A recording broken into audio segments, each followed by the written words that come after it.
Pavarësisht paralajmërimeve, mediat audiovizive vijojnë të shkelin etikën, duke transmetuar imazhe që shkelin të drejtat e fëmijëve.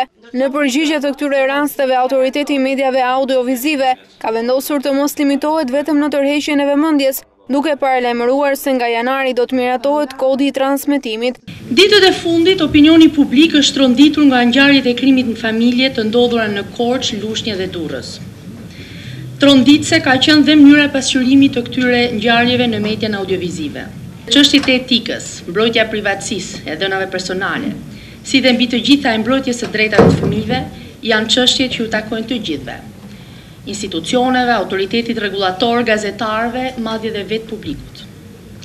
Parë me këto sy dhe në zbatim të ligjit të ri, ama brenda janarit do të miratojë kodin e transmetimit, një akt në ligjor ky që detajon normat e ligjit të ri të medias. Kemi përgatitur dhe memorandumin e bashkëpunimit mes AMAS dhe komisionerit për mbrojtjen e dhënave personale dhe shpresojmë ta miratojmë së shpejti. Në tryezën për ruajtjen e etikës në përcjelljen e lajmeve që prekin fëmijët, Gens Pollo, kryetari i Komisionit të Medias, këmbguli në respektimin e ligjit dhe marrjen e masave nga AMA. Shpresoj që